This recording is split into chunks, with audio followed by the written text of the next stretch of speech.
This is for the nerds, this is for the brainiacs, this what we deserve. Go ahead and play it back, you ain't gonna touch me, you not gonna do nothing, you are not above me, I bet you wish you was me, I know it, I know.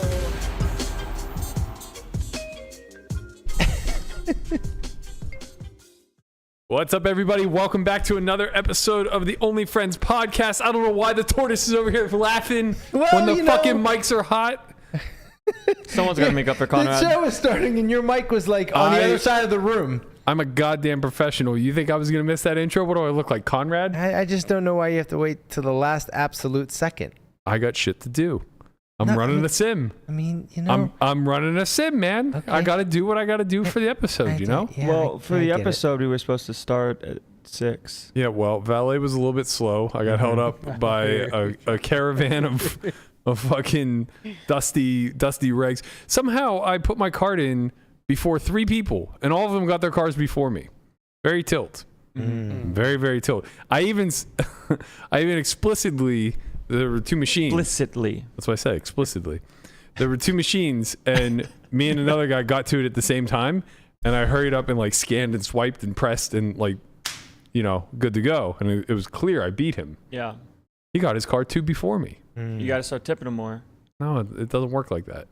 I just got unlucky. I got the slow valet person. That's what they tell you. It doesn't work like that. If you tip them more, it'd speed up. Tip who? It's a fucking kiosk. The kiosk. Tip the kiosk. just shove money in there. I'm very confident that I'm very confident my $5 tip was probably 4 to 5x what they got from everybody who beat me. Yeah, I'm pretty. How pretty long? certain. How long before like things that are automated, like automated machines, are going to ask for a tip? These ones already do. It asks you if you want to like leave or add a tip. Right, but I'm saying like that's to tip the valet. Like, oh, you mean for the machine doing the its job? The machine wants its own tip. Right. Yeah. The machine needs money too. We're not far away. I'm telling you. I was actually thinking about it now that I mean, I guess maybe it was always this way, even when it was non-automated. But now that it's automated, if I just get somebody's valet ticket, there's nothing stopping me from just taking their car. Right. Right. So if I drop my valet ticket on the ground, anybody could just have my car, right? Right. Well, seems like a poor system. Yeah. I mean, you know, they'd have to pay the $35, but that's it. Yeah. You have to be able to use the car first, so I can't speak on this one. Fair. Yeah. It's $35 to valet at Wynn. Yeah. Only at Bellagio, you mean? Or at Bellagio. At Bellagio. Only if you don't have. You need Pearl. Oh, no, you need the one up from that. Pearl, you get free. I believe you get free garage. But then you need the next tier up. Is gold the next tier? I think gold's the next tier. Oh wow. Okay. Yeah. You might be right. You need gold for free valet. Yeah. So apparently Venetian is installing their kiosks for charging parking. So that's going to happen pretty soon. Wow. And I saw them installing them at the Wynn too. Wow. Which I thought the Wynn was not going to start charging for parking, but apparently they are. You hate to see it. Yeah, you hate to see it. But, you know, just like, I can't believe they waited this long because like everyone else is doing it. So they're probably like, you know, got to keep up. Well, both of them previously charged for parking. Or maybe Venetian never did, but Venetian never did. Wynn for sure did. Well, yeah, because they already had like like during COVID times. Because I remember specifically that I don't know if your like ranking system at Wynn matters or not, but like I have a red card, whatever the fuck that is. It's the basic one. Yeah. I used to have to get Baseline. Validated. Is that what it's called? Yeah. Yeah. I used to have to get validated like in the poker room, and then they stopped doing that at some point.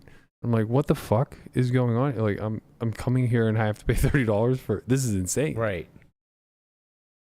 Place is weird. You're already $30 in the hole. You didn't even you know. I kind of get pull a slot machine yet. I mean, I kind of get it. Like, you know, the purpose of the town is to clip the out of towners. It's a tourist trap. It's supposed to be. Right. So like, if you come from out of town to watch a concert, you should probably pay $35 for parking. Like that's pretty standard anywhere you go. If you have a local ID, you should be able to just swipe it and not have to pay. Yeah, I feel like that should probably be where the line is, right? And it should probably be made pretty simple. Yeah. I think the majority of the people though that park are, you know, not out of towners.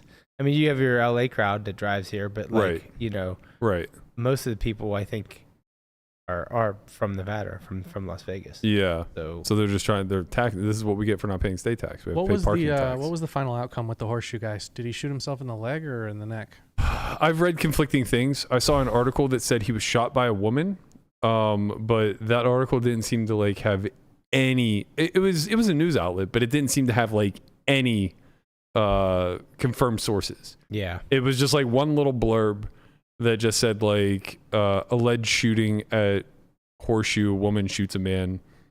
Didn't really give. it did say at Horseshoe. Yeah. If you notice, most of these like articles, the Review Journal and others, they always say incident happened on Las Vegas Strip Hotel, like on the Strip Hotel. They never like Right. say the name of the actual place. Right. They try to keep everything as low key and like you know, Yeah.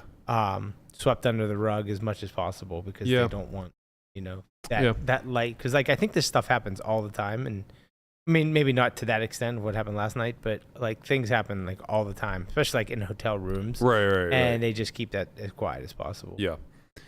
Yeah. I mean, I don't know. I had a friend there who was feet away playing roulette, and she took a bunch of videos. She said that nobody there saw a gunman. Like nobody panicked and ran. Right. Yeah. Those videos, everyone was just kind of standing around. like, Yeah. not She knowing she what's was going like on. she was like pretty confident that it was self-inflicted, and she Mhm. said she thought it was stomach.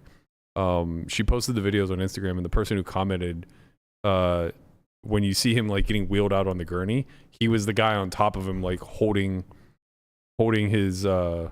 He said, like in the comment, he said he could feel his artery, like he was keeping him from bleeding out. Wow. But Yeah. I don't know. Nothing is confirmed. Yeah, it's hard to say. Like they said, the Review Journal put out an article very quickly after the incident, and they said it was a retired police officer accidentally shot them, Accidentally discharged. yeah, in the leg. So Yeah. I don't Not know. sure. Thoughts and prayers. Apparently, at least from what's being circulated, he's alive. that's good. Yeah. I don't know like what condition he's in. It's weird that something like this could happen. Like imagine, not to equate the two, but imagine this happened at Rivers Casino in Pittsburgh. Mm-hmm. This would be front page news. Oh yeah. Like we would know to the minute Right. how this guy's doing, where the wound Yeah. is. Like here, it's like a Steeler getting injured in the second quarter. Like you just, You'd have KDKA there, WPXI, WTAE. yeah, but like with this in Vegas, like it's like a Steeler getting injured in the second quarter. They're like upper body injury, right. questionable to return. Mhm. I feel Like, like that's that's the best you Lower get. leg discomfort. Right. I feel like that's kind of like the MO in Las Vegas. I know that it certainly doesn't talk about like all the suicides that happen on the Strip. Like that's something that's really rarely talked about. Right. And it happens I think fairly often. I think so too. Yeah. Yeah, I mean, especially you really don't want to talk about it in the hotels, but they happen very frequently. Mhm. Like I don't know what the average is per year, but it's greater than one Yeah. for sure. Definitely. But yeah, enough about the the sourness, I suppose. We have a fun one today. Today's show episode title is How to Know If You're in a Good Game. So we're gonna play a fun little game once we get to that portion of it. I'm still running a sim for. That's not how you get a good game. running Sims. That's debatable. Yeah. You just don't let them know you're running Sims. Right. Before we get to any of the poker talk, though, I do want to give a huge shout out to Enclave. They're doing a celebrity poker invitational tomorrow at Poker Go. So I got invited to this. Landon's going to come and hang out. He's an alternate. Hopefully he's going to get a seat. I'll be in there. It's the meet and greet is at 4 p.m. The cards are in the air at 5. You guys will be able to watch the live stream at 6 p.m. On Poker Go's YouTube, I believe. So basically, this is a 72-person celebrity invitational. $50,000 in the prize pool. First place is guaranteed to be $20K. I believe they're paying 12 spots total. This is going to be one of 3 events, with a championship event being held a year from now in the Poker Go studio. So this is something that they plan to do, multiple times to basically bolster their brand and things of that nature. Some notables will be myself, Mattisau, Bryce Hall, Nick Austin, Josh Richards, Airball, both his sisters, Princess Love, and 60 plus more. So, be sure to tune into that stream tomorrow. Hopefully I can run good. I'm sure it's going to be a bit of a turbo, but A lot of a turbo. yeah, but That's how you want it to be.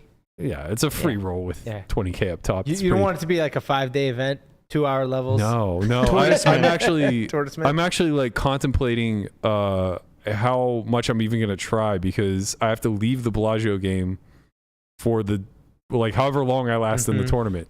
And if the game's really good, I might just pop in, bust, and leave. You're gonna try. I don't know, man. You don't have it in you not to try. Yes, he does. I do. Yes, he does. Does he? Oh, of course I do. This is why I hate playing poker for fun. Yeah, but don't you have that competitive spirit? Yeah, whenever I have 200,000 sitting on the table with Bellagio.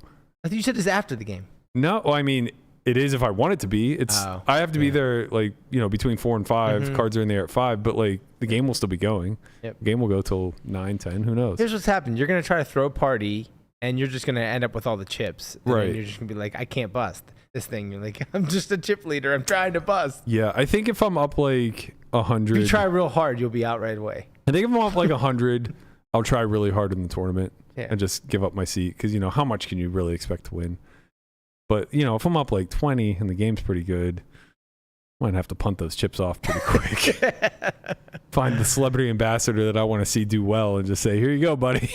Good luck, young man, woman. Yeah, I'm on that bottom pair trip draw. Let's get after So this is it. just a mixture of celebrities and pros? Yeah, it doesn't seem like a lot of pros. It seems like mostly celebrities, influencers, some athletes. A lot of the chess crowd is going to be there. Those are influencers are celebrities. Yeah, in that's this day true. and age. You're right. Feels like it. I can't even really argue with It feels you. like it because when it comes to the actors and stuff call it from movies, it seems a little bit less so than the people that are in your face all the time with the daily content creators. Right. There's some you're some actor in a movie and nobody knows who they are, but then there's an influencer and they have that streams every day. 30 million followers that watch them every day. Yeah. It's those are the new sort of attention graspers. Attention graspers. Yeah. Yep. Are you an attention grasper? I try too hard to be an attention grasper. So Attention man. whore. You've been firing on all cylinders lately. Trying. Shot shooting like a man who has a dying wish. I got no wishes. You're shooting shots like it's your last day on earth. I'm not. Yo baby, what's up? I will not. I don't know. You're trying to find somewhere to go with this. No, I'm not. I'm just trying to see how far you'll let me go with it. Yeah. He's waiting for that sim to. That's as far as he gets. That's all you get. All right. No, I was Googling something hoping I could get to an answer, and I couldn't. It's actually crazy to me that I didn't already know. Big shout out to friend and I guess only friend adjacent, if you will, the man, the myth, Jeff Platt. Yes, sir. He dimmed the lights last night. Second place in the circuit event for 14K. Not too bad, sir. Young Battenfield went ahead and shipped it for 23K up top. You're not playing these, Landon? You got better things to do? No, it's hard to relax. It's hard to play these things when do the podcast, late night podcast. What Yeah. can I do? No, Yeah. we did a noon pod yesterday. Busy. Yeah, you got Let other me be things to busy. do. I have other things to do. I have other responsibilities What on earth could be more important than poker. than earning money playing poker? Actually, I played poker yesterday. Did you? I streamed, yeah. What did you I've stream? been streaming a lot more. Honestly, I haven't been playing many tournaments because the schedule's been so hectic when it comes to trying to do it all, in the sense of trying to play poker, trying to stay consistent with the gym, trying to find all the time to do stuff, and also play tournaments. Where Sundays, I've always had, Sundays is strictly MTT day, and I've been trying to find more time to still play. Okay. And I just love playing 4 tables on ACR. I'm just playing 1-2 blitz, and just kind of seeing how I'll do with that. It is kind of. Well, how have you been doing with that? Been doing great. Yeah. First 15K hands, a little bit shaky. I think it was shaky in the sense of it's the same thing that would expect it to be since the beginning of time, where the regs, they bluff, but not nearly enough. You know, when you play enough hands, you've played enough, seen enough showdowns, and I stream on Twitch, so I'm actually recording myself putting in volume, actually playing poker these days. You know, I'm doing my job. That's right. Yeah, and sometimes you'll see hands where they either don't exist in theoretical range in some capacity, or on a river it's like a pure bluff and they check, or they have a hand that's supposed to fold and then make a call. But most of the time it's through that lens of like tripling or finding the obscure lines. Sure. It's the lines where it's harder to find bluffs are still hard to find bluffs. Okay. And it's just a matter of accepting that to be true and realizing that, like, I guess from the stream, people like will see the graph of the past month because I've mostly been playing this month. And my red line is extremely high, like winning a ton through red line, but my blue line's kind of tanking a bit. And collective consensus is like, how is the red line so high? How's the red line so high? And in some regards, it's like, yeah, you're doing the right things by making people fold. But also, if the red line's high and the blue line's tanking, it also means in some capacity you might be calling too much. Like you might have some attachment or ego to having the red line. We're in a spot where you have a bluff catcher and you're kind of like, well, if I fold, it decreases the red line. But if I call and lose, it decreases the blue line, and red line is harder for people. It's easier to justify and make calls and say, oh, like I'm just a sick red liner. You're gonna call Right. just to keep your red line up. And not in the sense of there are some spots where if you know the theoretical EV is 0 and you're playing versus someone you assume to be a reg, and you have some inclination that the reg leans under bluff, that makes the 0 EV negative to Right, end to up call. calling. Yeah, for sure. So it's easy. There's some spots where you also get some bias, of course, just like anything else, where you'll bluff catch in a spot and then you'll win and they'll have a bluff. And it's like, oh, this is like the drug I need to keep me calling these rivers. Yeah. And then you play a spot where they triple it and go for like a bigger river size where there's probably less bluffs Just in the because range. you call and they show you bluff doesn't mean that they're bluffing appropriate. Exactly. Right. And that's kind of the big thing that I've been sort You of... can trick yourself into thinking that they are. Yeah, exactly. It's easy to play the mental games, especially when you want to use theory as a crutch, when you know in some spots a hand might be worth, call it indifferent lean call, like call 80%, call greater than 50, and then just say, okay, I'm not sure, and pure call it, and then get shown the value hand from the other person more than you probably, more than theoretically you would see. And you're never going to have the perfect clairvoyance of what their strategy is, or because every hand's different. Like you're never going to know. You can know through numbers like barrel frequencies, but that doesn't mean that you're going to get a big enough sample to where you know if they're bluffing appropriately. Right. Yeah. And that's kind of the big thing that I've been not struggling with in the pool, because I'm winning in the pool, but there's a difference between winning in the pool and being the person that wins the most in the pool. And I think that's how many huge... hands total have you played so far? I think in the past week and a half, most of it's been on stream. Some of it's been off stream, just like when I'm bored and I just want to play for like 30 minutes or something, and I don't really just want to stream. But I think I played like 18,000 hands. So you're 18,000 hands, BBs per? I think BB's per is something like, it might be 1 or 2. It might be a little bit less than that even. Adjusted, I think I'm still stuck small. Yesterday was a pretty sick session. I was stuck 5 binds quick, went to the gym and like did all the other stuff, and then won back 10 later. Adjusted, we're down a little bit. Adjusted, we're down a little bit, but I think that there's a lot of win rate to be had in the pool. You're basically a break-even Especially, basically a big, even dusty reg. Is there a particular reason why you're not streaming this on our channel? Perhaps maybe with a little structure to it, maybe a little something for the viewers that we've accumulated through the years. No, there's no reason. I mean, there's a reason. I'll answer it for him. There's zero reason. I can stream. It's fine. Actually, I think that'd be a great idea. Seems like a good We could idea, come into the doesn't it? studio, Landon. We could fire up the cameras. Well, now you might be asking for too much, but I could certainly set him up at the house with something reasonable. He does like to stream in the dark Ah, okay. and listen Sometimes. to copywritten music and Your screech- audience would be screech. bigger, I And think. is this big bets or big Right. blinds? Because I know if you're using Poker Tracker, it's It's big blinds. okay. Yeah. But no, I mean, I just kind of very impromptu when it comes to the streaming schedule as a whole. Well, that's fine. But yeah, I mean, I'm not, You it's can not just like I'm be opposed to impromptu it. on YouTube instead of Yeah, your you just- Twitch channel. All of a sudden it'll pop up because people. I know everybody out there has already subscribed. You've already Click clicked the that bell. That's right. So they're gonna know exactly as soon as we go live, and then Right. it's like, oh, Landon streams, Mhm. and then they click on it and they watch you and they interact in the chat and give you thumbs up. What a fucking idea. That's a great idea, Man. Burke. Man. I'd love to watch a little Yeah. 6-max ace. Actually, Me too. Lan- I maybe mean- maybe even like I'm a not sorry, week, I'm sorry, maybe Burke. even like a weekly hand review on Landon, Sundays. that's a great idea you came up with. You should really do that. On Sundays, right? Well, maybe not on Sundays. Maybe Saturdays. Saturdays, whatever you Saturdays want are to for the stream. boys. Yeah. Yeah. Maybe get in a weekly hand review where he puts in 45 minutes of database review on I thought Saturdays. Twitch was dead. Yeah, that's why YouTube.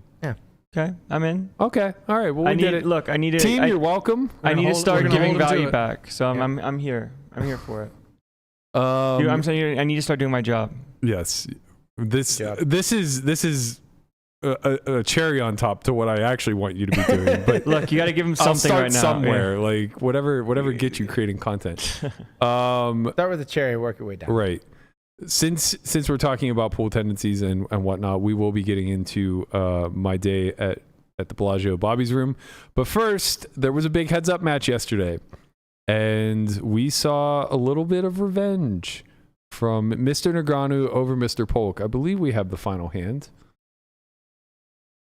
Yes, we do. Yes, we do. Yeah, we do. You can go ahead and roll that beautiful bean footage.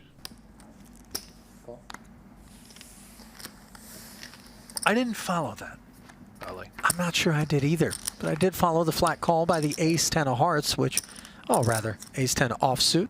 Still could have been a candidate for a 3-bet with some frequency, but not on this occasion, as Polk with the open-ender.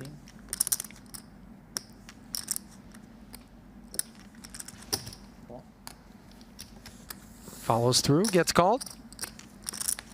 Oh. How about an ace on the turn?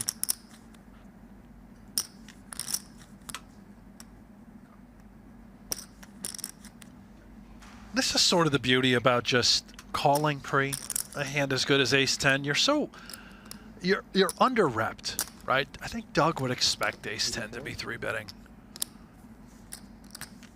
He's going to try and represent here. Daniel knows that to be the case. A great card for Doug to want to continue his bluffs. But do we want to keep those bluffs in? Or look to deny any possible equity? We get our answer in the form of the flat in the face of the 8,400 chip sizing, and now unimproved with 9 high is Doug Polk on this river with 25,000 plus in the middle. This is a healthy sized pot compared to the average on the evening. No club in Daniel's hand makes this difficult in the event that Doug does continue an aggressive pursuit. Wow. Well, the clubs got there, huh? Always clubs. How much is the bet? You can pause right when I get a count.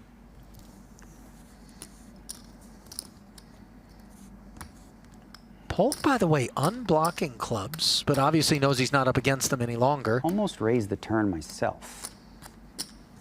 Would have been better. And you see Daniel instantly lamenting his decision to come with the flat on the turn as opposed to put the raise in, which maybe would not have left him in this spot. He has been correct a high percentage of the 54,000? time in this entire match. Let's see if he can make the most important decision right here, right now. If he clicks call, it's over, Brent. Done. And just note the sizing in relation to the pot. This is a poor proposition. And if Daniel calls and he's wrong, You win. oh my gosh, he did Wow. make the call, and he didn't take altogether that long to make Good it. game, man. Good game, bro. In spite of not having Cheers. any clubs himself. Daniel Negreanu See the live poker realm. That's it.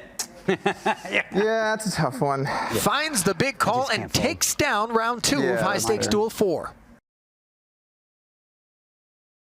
Hey, that was a fun one, to say the least. So they started this hand about 55 big blinds effective. Doug opens button for men. Daniel defends ace-10 off. When I looked at 60 big blind, no ante heads-up ranges. Ace-10 was a pure 3-bet, but I could see. Basically, ace-9 was indifferent. So it seems like Daniel mixing here probably isn't that big of a deal. We see a king 8-6 to club 1 diamond board. Checks to Doug, and he bets third pot.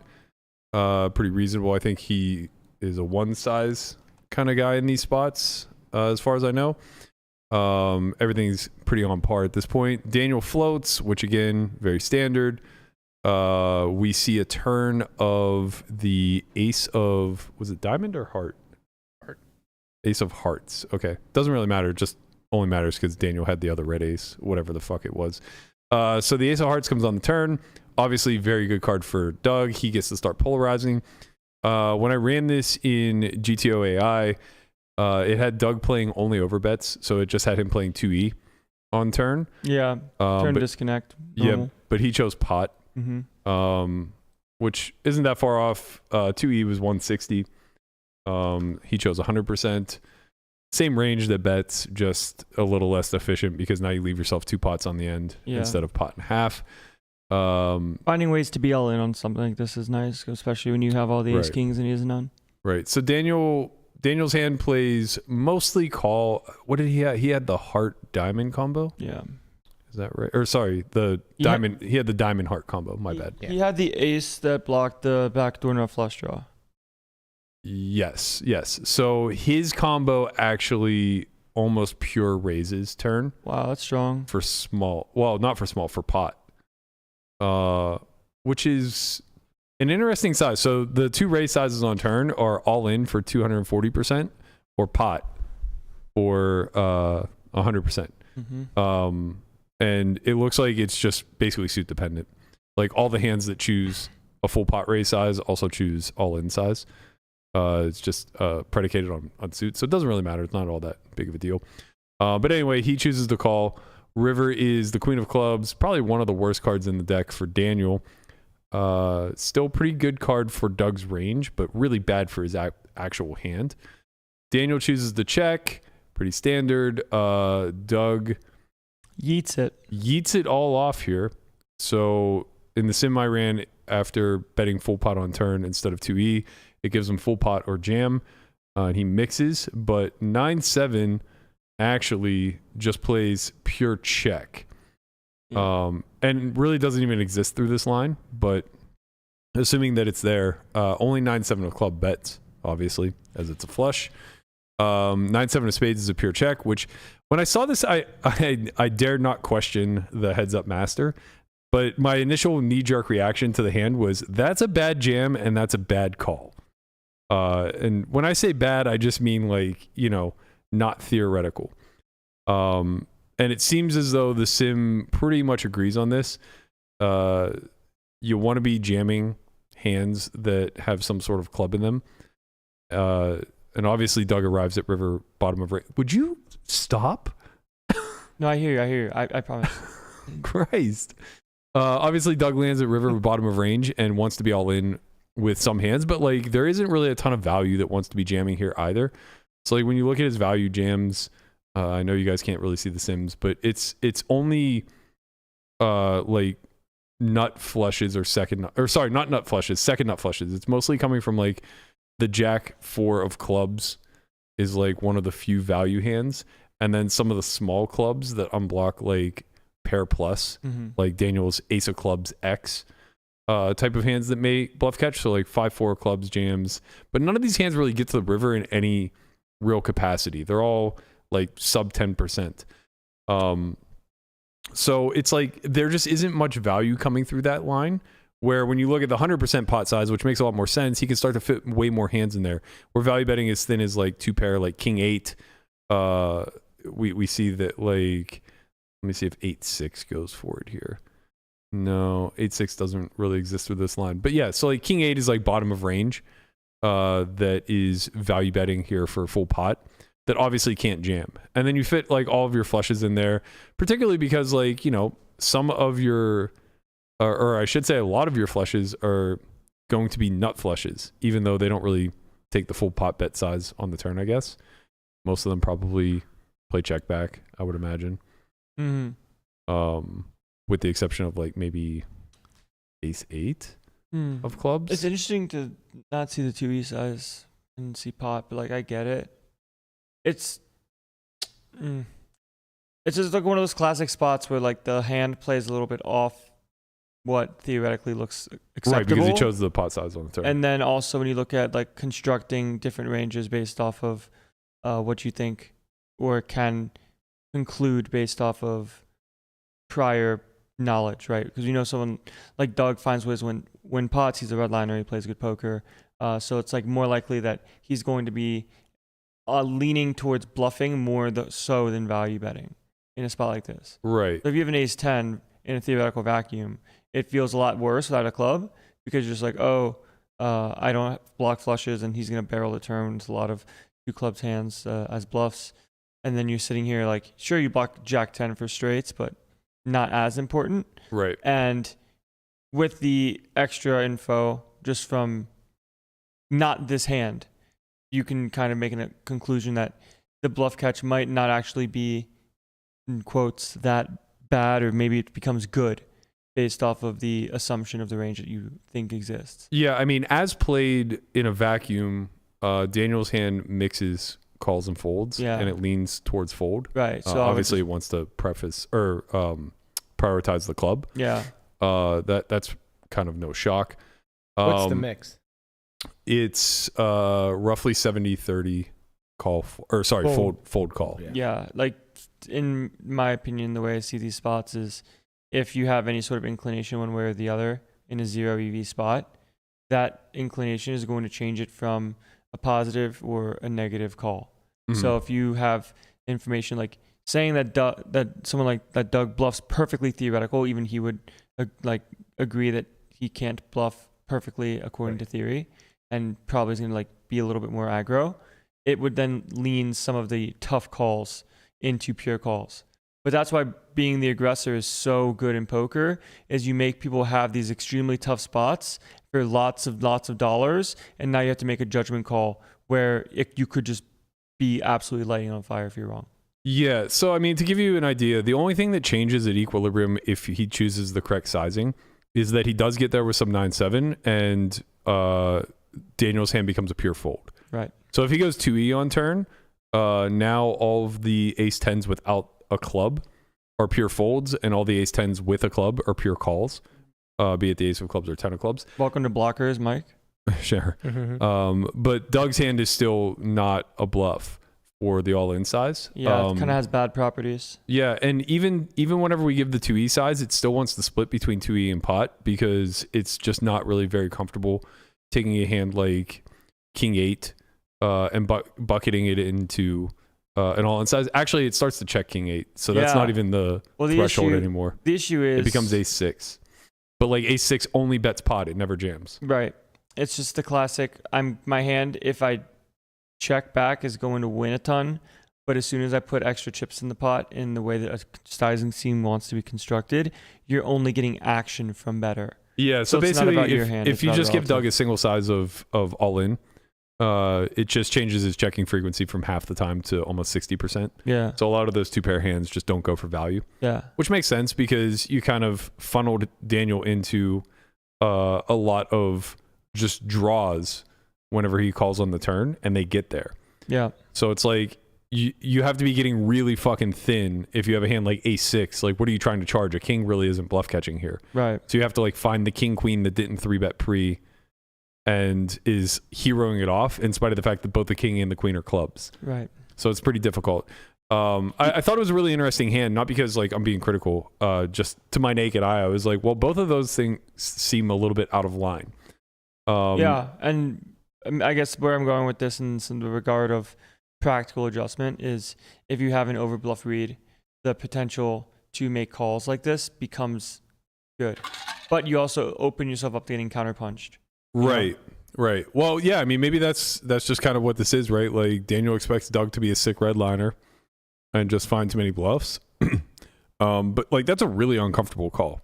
Yeah, of course. I mean, what he's hoping for, which Doug will have, he'll have 10-9 with a club. Right? Yeah. He'll use that, he'll use 10-8 or whatever, the gutters with clubs to find as the blocker card plus jam. Those are indeed where he pulls his bluffs from, pure shoves. Mm-hmm. So it's as soon as you have these hands and then Queen 9 with a club. Yeah. Pure shoves. Yeah.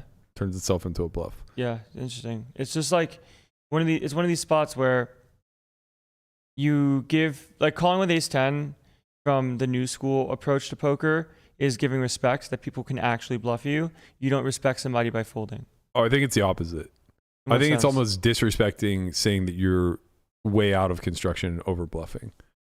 I agree with you if he calls Sure. if he calls with a hand that's supposed to call correctly. I see what you're saying. Like when you call a hand that pure folds, you're basically saying like, "Fuck you, buddy. You're up to no good." Yeah, that's correct.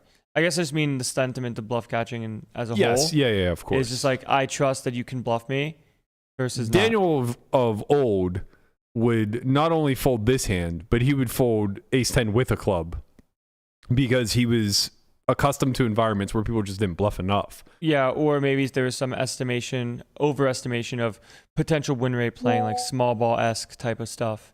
Where when you're playing someone like Doug, you just realize you're not getting these spots. Like, where's the soft spot? Right. You're playing heads up versus Doug. Yeah. There's no soft spot. There's no waiting for somewhere else. There was the added element, I guess, that if he calls and loses, he still has 30 bigs. Sure. He had like 1.5 times Doug's stack to start. Yeah. So I think it was like 140 to 60. Yeah, who knows if to he start calls, the if he's hand. covered, but like maybe Right. finds it. You know, it's tough. Yeah. These dynamics are definitely super real live, especially like in live MTTs or like sometimes people are more incentivized to play bluffs when they cover someone because they know that there's like that extra ICM of rebuy. Right? It's like Right. rebuy ICM where it's like, Right, I don't yeah. want to risk my tournament life on this. I don't want to rebuy or I don't want to bust the tournament. Yeah. And then they fold. So with that being said, knowing that this was kind of a punch counter punch type of heads up match, and both of them took it to the streets a little bit in this final hand, Daniel now has the option to opt out of the high stakes duel or offer Doug a rematch. In He which can case, opt out because he won 3. 2. You have to win 3, right? Or is it 2? I think it's 2. They made a new structure for it. I believe so, because the next match would be for 400K each, which isn't congruent with playing double or nothing. This was a 100K match. Got it.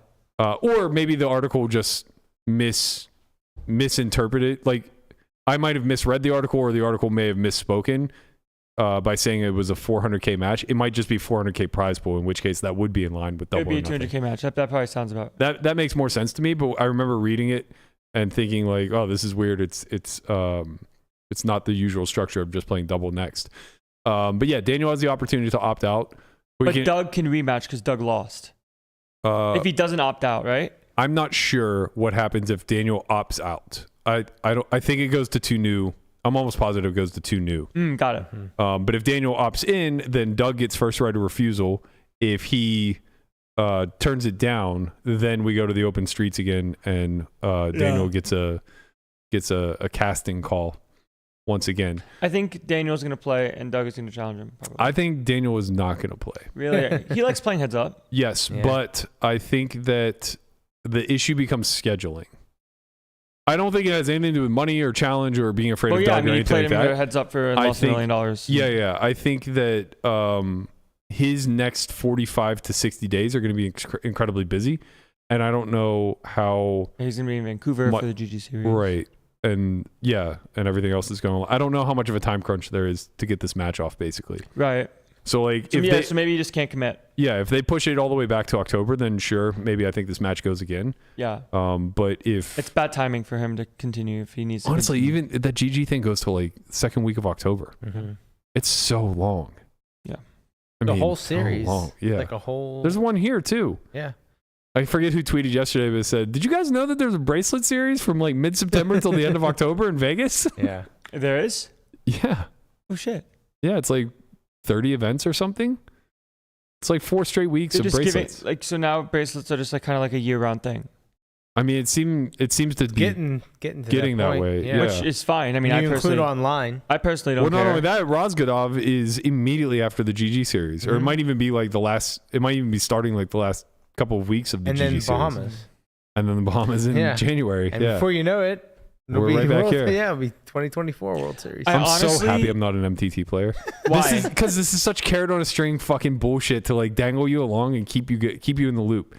They fucking pump it in your veins, man. They I do need inject it. Give it to me. Yeah, like, Just well, there's here, Scoop right here. going on. I'm Give it to still me. like in between if I'm going to Vancouver for Scoop because You got too many friends here. I have a lot of friends here. A lot of friends. A lot of friends here. A lot of friends. Only friends. Only Friendship- fans. friendship only. A lot of fans. A lot of no, relax. No, I just think because I would go there by myself, but like Patrick's there, which is nice. But I'm not sure. But the bracelet series here makes it seem like a lot more incentive to stay. Yeah. That'll be a 50K Hey, maybe first I'll- place Nice every to be single day. home. I would love to go to Vancouver with you actually, but me not having a passport and the difficulty of me getting one on short notice is not worth it. What do you mean? But you found your passport. You I can go to did, San- and then they took it you from can me go in to the San Diego Bahamas. Oh, and that's get it. right. They Huh? took it. You can go to San Diego and get it. I think like within a LA. day. You go to the and embassy. I went to a Geno. It's not easy. It is easy. No, it's not. It was easy for you. You got lucky. You have to beat all the appointments for the day and hope that there's like a cancellation, which there's always going to be a cancellation. But Geno knows one. yeah, I doubt that. She told I don't me. think Geno's real connected in the LA embassy. She told me. She knows. Sure. That's how I got mine, I guess. Yeah, Shout out to Geno. yeah. I do need to get mine, but honestly, like it's a good excuse to keep me here. No, I get the passport. Come on. I would go to Vancouver. Yeah, I'm glad you would. I got a fucking company to run. I have a game to play 5 days a week. Like I'm busy. I'm glad you can just drop everything. You know? I can't just drop I everything. got 2 dogs to take care of, maybe 2 more on the way. Yeah, Really? Matt's getting really, really addicted to looking at Petfinder. I am not. Melissa is. Yeah, but you're addicted by default because she sends them in the chat, and then Look, you look at them and you love them. The thing is, I if do you go love- on there, you're just gonna want like every dog. I absolutely. You Albie couldn't- was you from couldn't be more Petfinder, right? Maybe. I'm not sure. Albie seems like a Petfinder dog. Yeah, I mean, I want to rescue them all, of course, but I'm very good at You rescued this one. seeing pictures of dogs or puppies. Dog. Is very much similar to like people showing me pictures of Crumble.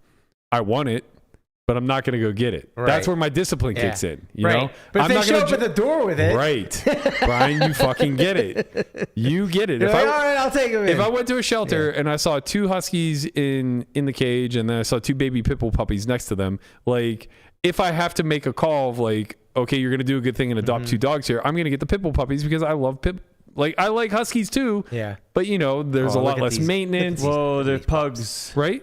But if you just show me if 2 huskies show up to my doorstep, I'm going to love them and care for them forever. Wait. It's Friday. Can we go up? Go up for a bit. There's something that says it only takes 60 seconds to find your best match. I think we should too, Matt. Matt, you should find your best match on Petfinder. All these dogs are within 25 miles of I have to tell you, Get started. Go up. Hit the get started button. Let's go. Let's get Matt. Oh, look at Willow. 25 miles. imagine if they had like a Tinder for pets.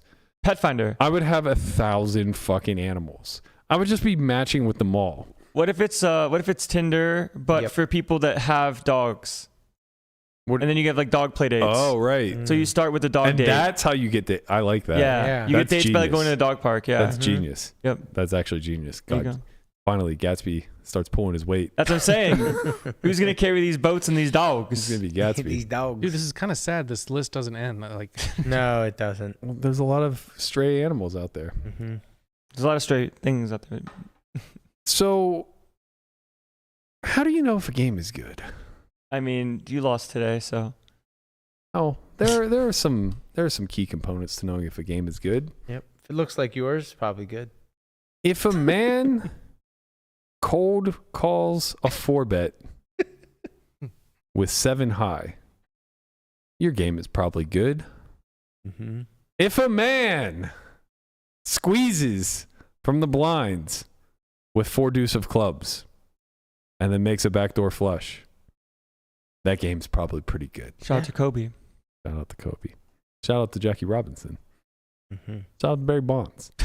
All right, this didn't turn into the shout out segment. Shout out. Shout out. If a man If a man. cold 4-bets pocket 8s and flops a set, that game is probably pretty good. Mm-hmm. And if you squeeze from the blinds with ace queen offsuit for 20 big blinds and go 4 ways, that game, my friend, is pretty fucking good. I think so. Sounds like it. it sounds like all that sounds like every happened today? 1-2 game I've ever Not played. all today. It's just things I've observed. Just things I've observed. I put the hand history in the chat today, and Yeah. Guapo goes, "It sounds like you're playing 1-3." I'm like, they're more sophisticated. Yeah. They got some class at 1-3. So today's game was going just as planned. Picked off a couple nice bluffs, made a couple value hands. We're up 75K and cruising.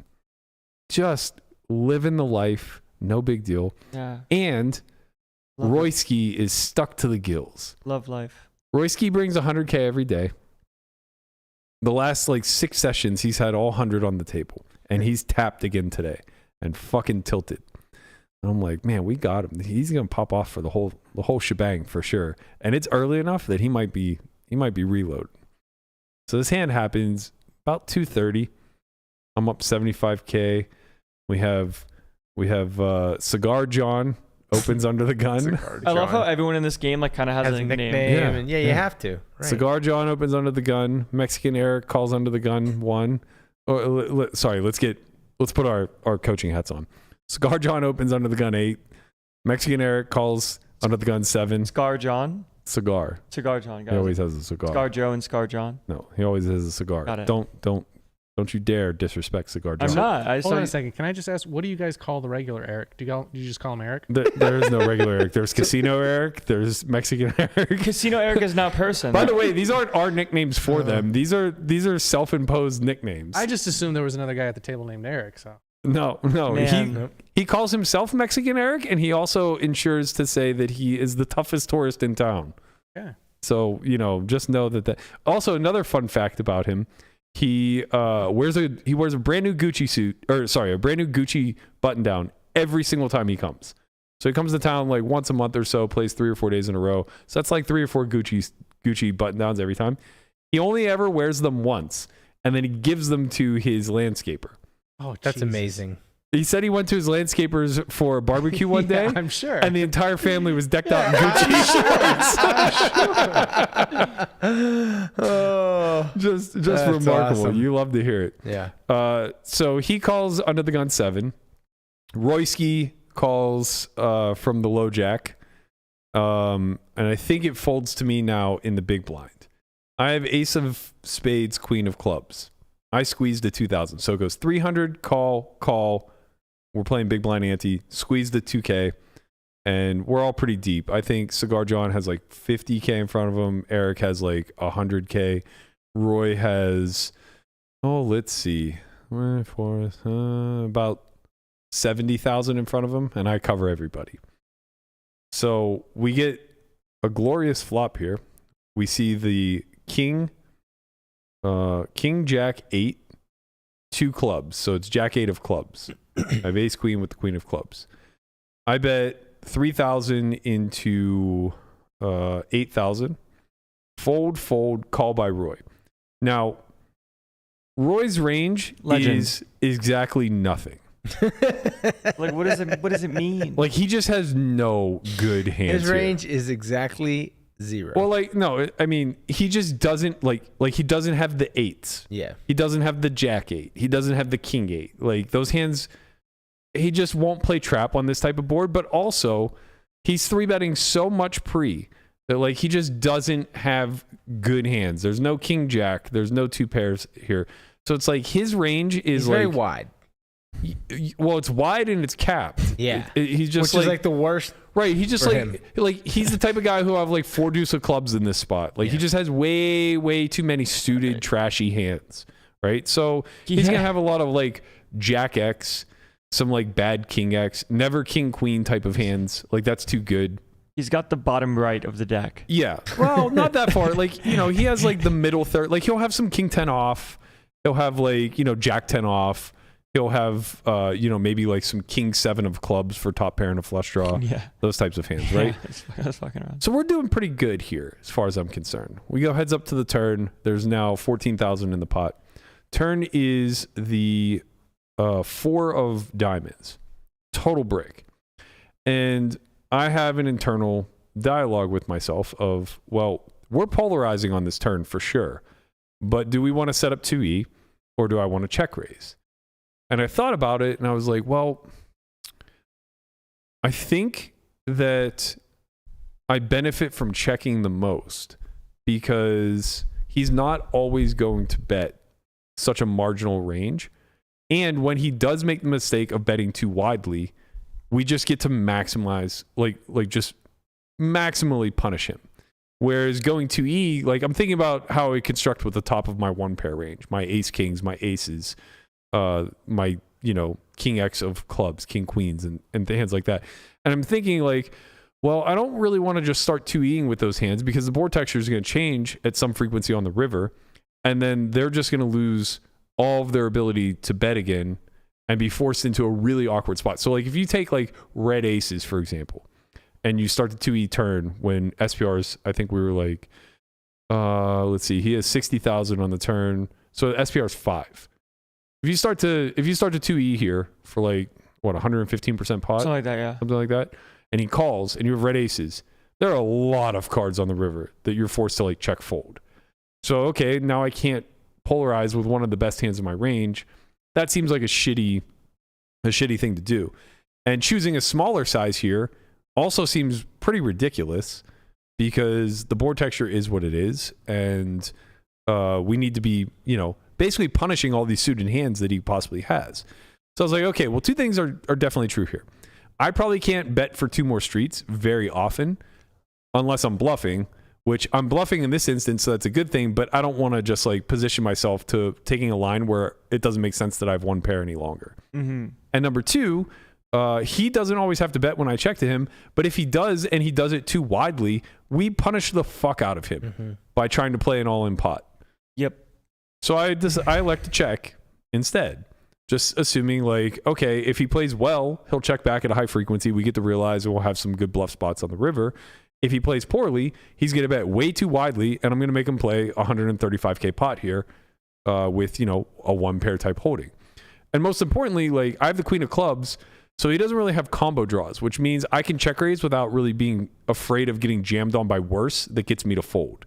So I can't really get quote unquote bluffed here all that frequently. So I check. He bets 8 into 14, which is a weird size on a brick like this, I think. I think he probably just wants to either go bigger or check back. But again, he's like merging too much. So he's betting like too many hands, in my opinion anyway. So I think that the size is kind of reflective of that. So we jump all over it. Check raising to 2E here would be like half potish. But I didn't want to set up a half pot river jam because then I think like he probably just never folds a king. I'd rather set up for a little bit deeper of an SPR. So he bet 8K. I made it 20, which is about 3rd pot. He calls. And I'm basically ripping most all rivers. I think I would give up on a king. And I think I would give up on... I think I would not jam a 9. I think those are probably the lone rivers that I don't blast on. Although maybe the 9 I still should because like I just block queen 10. Yeah, you probably would. Yeah. You definitely would. Maybe. I'm not sure. Well, the real thing I wasn't sure of is if I would value jam an ace. But I think I just have to because he's just empirically too wide and he might just have like, ace deuce of clubs that calls off. So yeah, there aren't many rivers that I'm not just running it on. I get what I think is a glorious river, the 4 of hearts, pairing bottom pair. That's like, okay, well, this is great because, my value range here is like full houses, ace, king, king, queen, aces, all of which are super pumped to just jam here. Yeah. It's like I just have jacks. I have ace, king, king, queen, aces, some kings, whatever. So I tank a little bit and then I shove for 3/4 pot. And he doesn't think too long before looking me up. I'm like, you got it, man. And he goes, I fucking knew you were bluffing. And he shows Jack 7 of diamonds. So gross. And that, my friend, is how you know you're in a good game. You just wanted to have like some sort of preface to a bad beat story.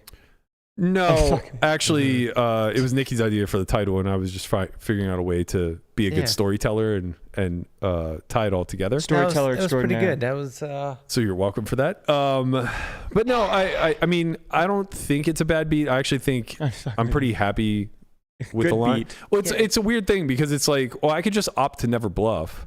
You could. And like just check call the 8K on the turn and be doing fine.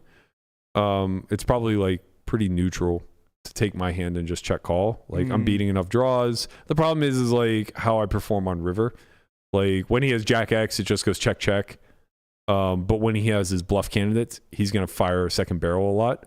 And I might just be put into a spot where either I fold too often or I call too often with a hand that in theory probably is just like a turn fold. Yeah. But if you lock for his tendencies, it might just be like a call. And I kind of didn't want to play that guessing game. Yeah. In which case now I come full circle to like, well, maybe I should just like bet 3 times But I just know I don't do that with value. Yeah. Like almost all my value just check raises turn or check calls. Yeah. So like I just check call with like a queen or with pocket queens, like my weaker kings, like king 10. I check call with like, ace jack. Yeah. Although I probably don't bet that on the flop. Maybe sometimes. In any event, I was like, I didn't care that much. Like it just happens, whatever. It's part of the game. But I was like wondering like, how much am I fucking myself trying to red line in a spot where somebody's too wide and is calling for 600 big blinds with middle pair no kicker. Like perhaps I just don't really need to put any money in the middle. Mm-hmm. And I can just play the spot a little bit differently, a little more exploitatively, I suppose. Well, like you played it that way because you thought you were exploiting the red line, right? You checked. You thought he was gonna bluff too wide with weak hands.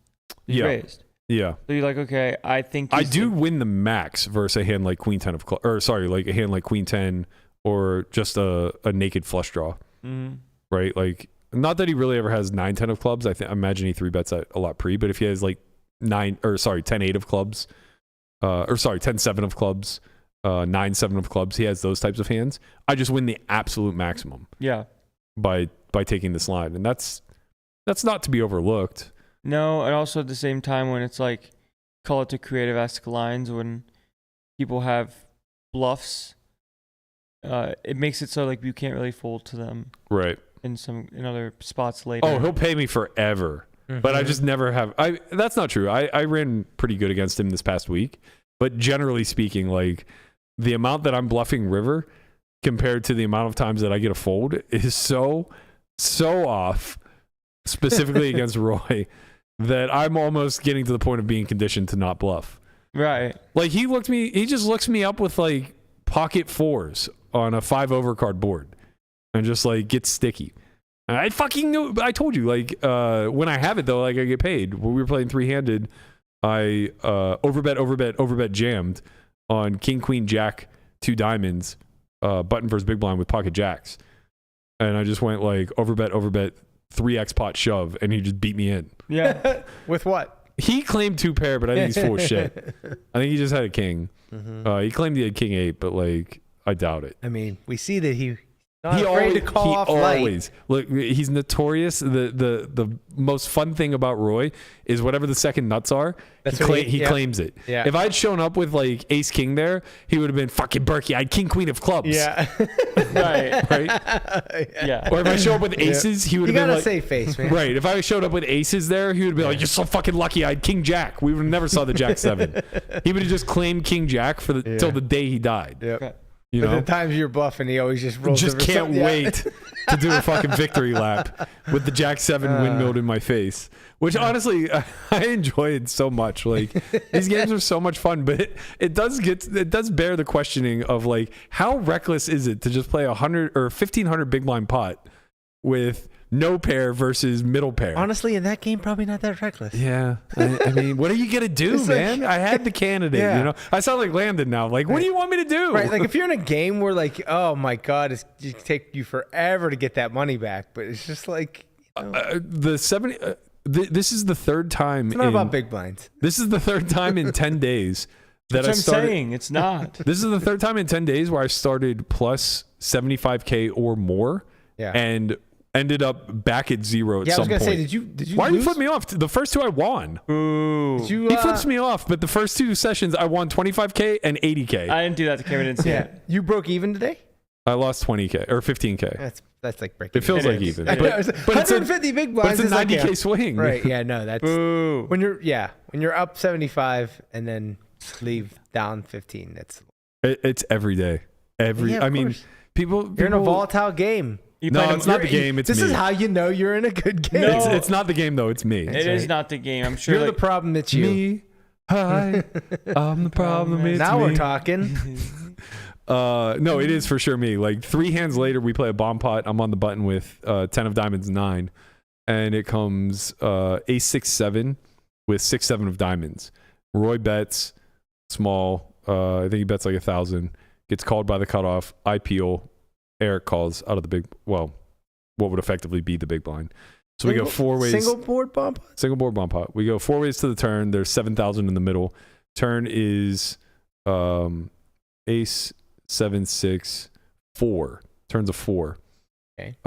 Completing 8-5 and 5-3. Checks to Roy. Roy bets 5 into 8. Cutoff folds. I call. Big blind calls. River is an offsuit 5. And it's like, well, that's why I called the turn. You know, if I'm not going to make an 8, Yeah, you got that 9. I want to make a 5 for sure. Like, this is equivalent to me making my draw as far as I'm concerned. Yeah. They both check to me. I bet 15 into 20, and Eric just beats me into the pot. I'm like, God damn it, man. How do I just run into an 8 in this spot so often? And then Roy goes into the tank, and he's like, I was going to call fucking anything Berkey bets. It's like, of course you were. And he has ace 5 of diamonds for a top and middle pair that he ultimately folds. And Eric rolls over 6-5 offsuit black. Oh my God. for a worst 2 pair. And I'm like, honestly, like, I was going to lose this pot anyway. I'm glad it was to Eric. Yeah. And then Roy just goes, This is mine. Roy Yeah. just goes, you fucking see this fucking Berkey calling the turn $5,000 for the gut shot. And I go, both of you had a 5. What do you think happens if an 8 peels off here? Yeah. Like, I just bet 50,000 into 20 and you both fucking call me. Yeah. That never But happens. that's why. I mean, well, it happens enough, right? But No, it does happen enough for sure. It Right. happens more than enough. It to be needs to quite happen honest. once for it to be enough. Right. But it is one of those things that goes with the red line-esque type of player that gets paid. That gets you. Bro, I got paid. called so fast by that 6-5. Yeah. My neck snapped. I'm like, how do you just have an 8 here? It's very annoying to play against when you play against someone that knows how to construct ranges and where they're all in somehow. Yeah. Like at a certain stack. Well, the threshold. all-in thing is the difficulty. Like, we're playing so fucking deep, man. And the thing is, the money goes in so smoothly. Like, this Jack 7 hand with Roy, remember, he just literally called $300 pre, 70,000 deep, having no anticipation whatsoever of putting all of his chips in the middle. Yeah. And then he's calling another 1,700 to C3. And then he flops middle pair, and the next thing you know, $65,000 more dollars goes in the middle over the next 3 streets. That's incredible. And it wasn't very effortful. No. Like, it was rather effortless on his behalf. Like, check, snap bet 8K, not even really thinking, like, what's the strength of my hand? What am I supposed? No, it doesn't give a shit. Like, fuck Berkey, I'm going to deny these draws. Gets 20 check call. raised, immediately goes, he has a combo draw. Yep. Like, he definitely doesn't have any value here. He just has a combo draw. Fuck this guy. Let a brick roll off. I dare you. I mean, he improved on the river. He improved the 2 pair. He did improve the 2 pair. The funny thing is, I still like. I think if the 10 of clubs rolls off, His I kicker jam it, doesn't and he even still play, calls. Yeah. Give me a fucking 10 one time. Maybe he thought you had Jack 10 and you were chopping. Wait. Oh, yeah. Yeah, we would be chopping. That is true. His kicker doesn't play anymore. Yeah. I don't ever have a jack though. That's No. the problem. You shouldn't. I just have 2 jacks. But In he his blocks mind, that. you might. Well, like, Yeah. I mean, you've played spots in the game or other games where you've shaken bet sizes because you're aware of. It's like image awareness in some regards. Yeah. Like image awareness can still be real. Well, it's a lot of image awareness comes down to like what we were talking about with Hunt yesterday, where the essence of knowing that your opponent's range is weighted a certain way. A big part of that is where like the quote unquote image awareness comes from, where it's like you know that they're weighted in a certain way to marginal hands that aren't supposed to aggress or put a lot of chips in the pot. And whether you're bluffing or value betting, you just want to apply a lot of pressure to that. They're equally aware that you just have too many hands when you apply a lot of pressure. Yeah. Right? So like what you're aware of is that they perceive you as having too many hands and that they are often going to be in a spot where they also have too many hands. And now it just becomes this giant game of chicken. So it's just like it becomes a war of attrition between like what's everybody's mood. Like if that hand had happened prior to him being buried 50, he either doesn't bet the turn or he folds. Mm-hmm. Yeah. But once he's buried 50, I'm just torching it there, bro. Yeah. Like I need a club to roll off on the river or a clean 10 or make a fucking pair. If I make a pair, I just win one way or the other. Right. But going unimproved, I'm lighting 40 on fire on that river. Yeah. But that's how you know you're in a good game. That's how you know. Sometimes you just have to be the good game yourself. Yeah, you have to be the party. Right. Yeah. How do you know you're in a good game? If You're there. Yeah, if you put you sat down. if you put 700 big blinds in with ace queen high, Yeah. you are in a good game. You're right, You are the exactly. good game. Yeah. GG to all. GG. That's gonna do it for us today. Man, I'm struggling through this week. What's the matter, big Yeah, guy? right. It's tired, sleepy. Didn't get enough sleep? Oh. Were you up with a little extracurricular activities, buddy? No. No. You kind of asked for that one, Landon. I mean, That's fine. like a Stay up softball. past your bedtime last night? I did. Someone read you a bedtime story, maybe? No. Tuck you in nice and tight? Good night. Get them fingers wet? What? Shit, whoa, No, wait, no, Whoa! There's a line, and then you crossed Whoa. Who let Melissa back on the pod? All right, that's going to do it for us, ladies and gentlemen. We will be back on Monday. We'll be at our normal early time of noon since we'll be filming Poker Out Loud in the afternoon. Yep. That will go for both Monday and Tuesday. Likely to be in the evening slots Wednesday and Thursday, as well as Friday, since we do have the Academy starting Friday through Sunday. If you haven't already and you're interested, be sure to head to academy.solveforwhy.io and sign up. I think we have 2 seats remaining if anyone is interested in that and you haven't already done so. Otherwise, that's going to do it for us. Landon and I are going to be at the Enclave free roll tomorrow. We're looking forward to it. We're influencers now, big guy. That's We've done right. it. We've done it. Getting there one day at a time. We'll see you guys all next week. Peace.